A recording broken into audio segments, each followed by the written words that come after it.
Samantha, we're talking about wide receivers as well. Who are the wide receivers who either performed well, are not on rosters, or you expect to be growing in potential as we move along here with the buys and the middle of the season?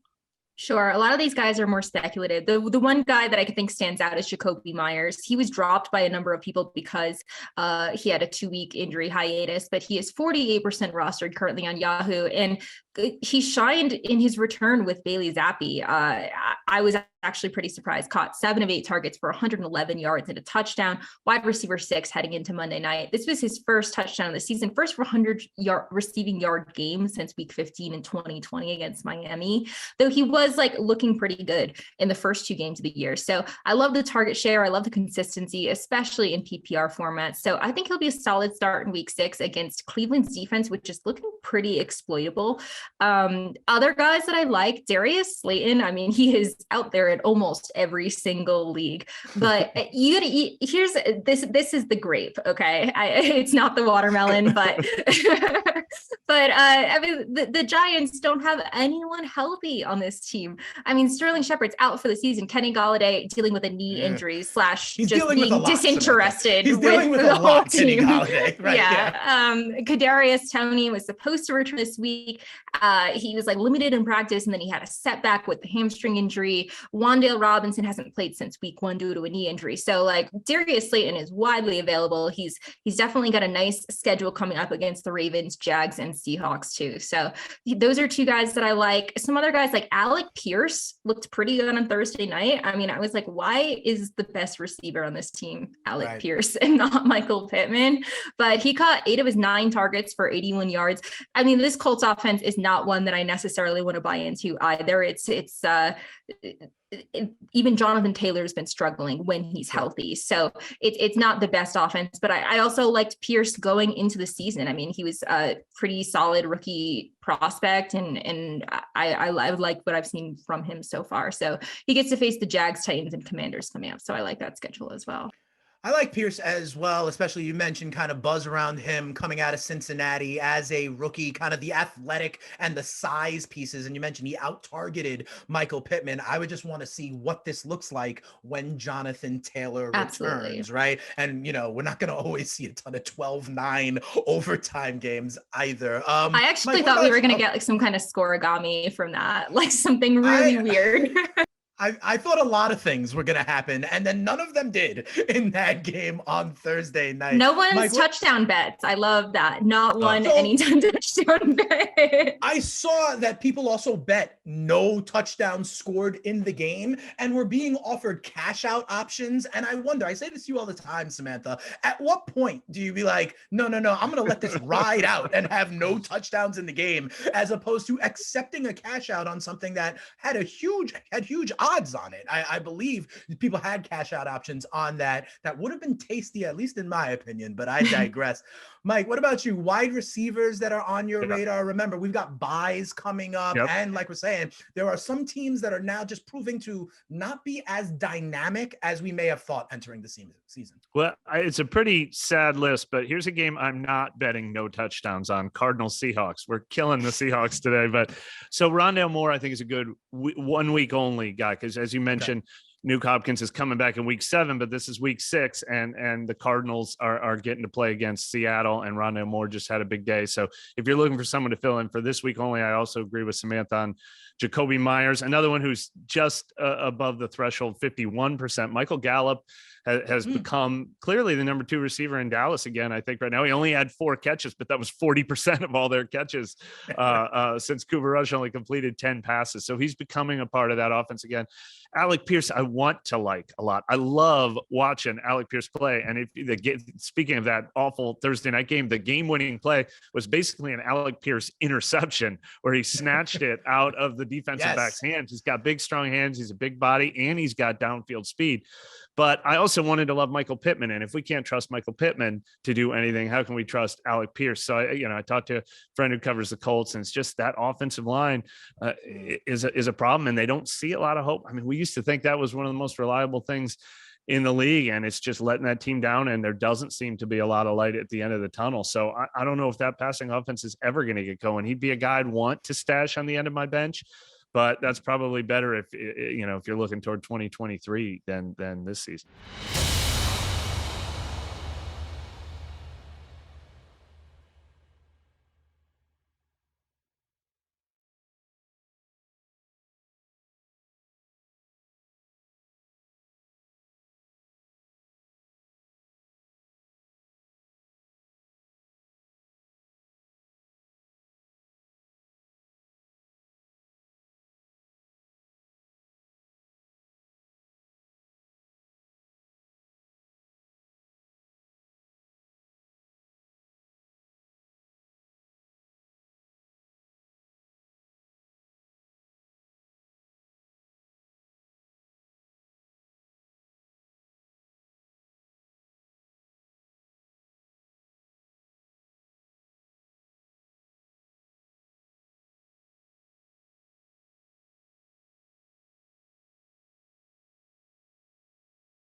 Yeah, I mean, I think that's fair. Matt Ryan, we all know, is a statue back there. And if he can't sit and camp in the pocket, it's going to be a problem. We all thought that the Colts had one of the best offensive lines in the league, right? Maybe 2-3 years ago. And that has changed a little bit. Let's go over to the tight end position. I know we had the conversation around Taysom Hill. I believe Taysom Hill is on rosters in about a quarter to a third of leagues. That's certainly going to jump up this week.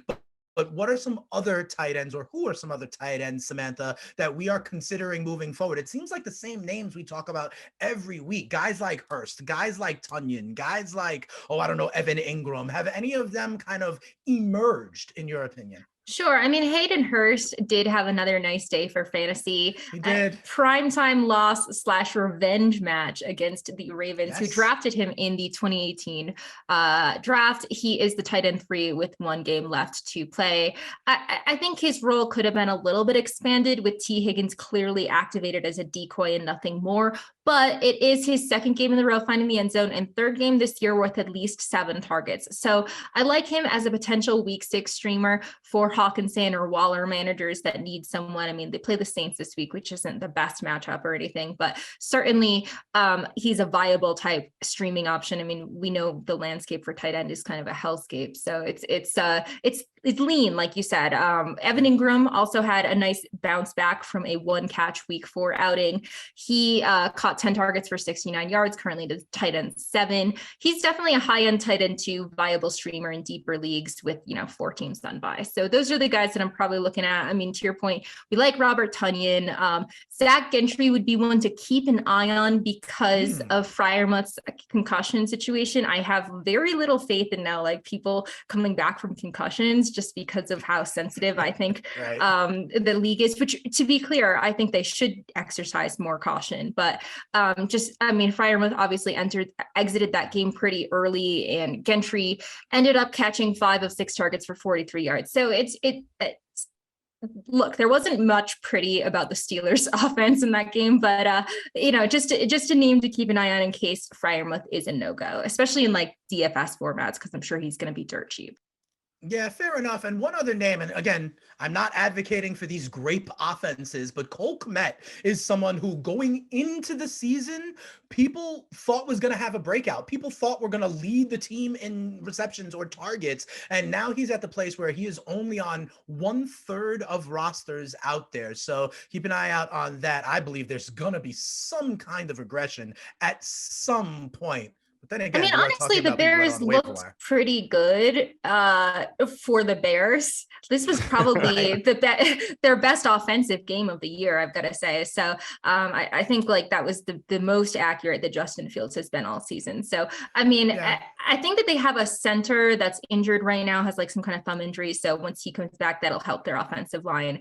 It can't get worse for them is the thing. Fair. So they're kind of in that boat with the Panthers. So to your point about Kmet, it's only up from here. Yeah, I would think so. Mike, any tight ends on your radar that are readily available? Yeah, I mean, Hurst is the one I like best of everyone mentioned. He's actually tied for second in catches on Cincinnati this year, which nobody would have seen coming, but obviously injuries had something to do with that. So especially if Higgins is still hurt, but even if it was just because Higgins was hurt, Joe Burrow's learned to trust him in the red zone. That's the first thing I saw when I turned on the TV last night. But no, look, if Taysom Hill's available, don't make the mistake. Don't talk yourself into Gerald Everett or even Saints Adam Troutman or Saints Juwan Johnson, because none of those guys are going to put up 55 or 35 points. Taysom Hill might get you a 0 one of these days, but it's so much fun. If you're making a desperate play at tight end, at least pick the guy who might, come in at quarterback and break free for a 60-yard touchdown run. It's more fun to play fantasy that way. Nah, listen, I don't disagree with you. My strategy has always been try to accumulate as many people as possible who can win you a week. And we are talking about tight ends and how, it's kind of a wasteland after the names we all know and they're TD dependent and stuff like that. Taysom Hill is a guy who can get multiple touchdowns, win you a week, even throw for some passing yards, rushing yards. They'll be involved in catching a touchdown. He will catch a touchdown sometime too. I promise. He is a tight end. Yeah, you may also get times where it depends on check your settings where you can get a point for like a blocked kick or something like that when it comes to Taysom Hill. He's returning kickoffs for them now. Their I kickoff know, returner that's what is I'm hurt, saying. and he's returning kickoffs. No shortage of ways for them to use Taysom Hill. I think that is the lesson from this episode. And of course, shout out to our producer, David, who always knows the exact right times to put Taysom Hill in. I want to let everybody know also, if you have a question for Samantha, hit her up on the mailbag, okay? At mailbag@actionnetwork.com. You could ask her questions. She'll give you some answers, and we'll pick some to use on the show here on the Fantasy Flex on a Monday pod. That'll do it for this episode here, going from week 5 to week 6. We hope you are in playoff contention, and if not, we hope you use some of these insights to get the right guys on the waiver wire and boost your standing. For Samantha Praviti and our new contributor, Mike Triplett, who we thank and appreciate having on with the show, I'm Dane Martinez here. This is the Fantasy Flex pod for the Action Network. Make sure you subscribe unless you're like allergic to doing well in your leagues. We will be back next week here on the Fantasy Flex. Thanks so much. We'll see you next time.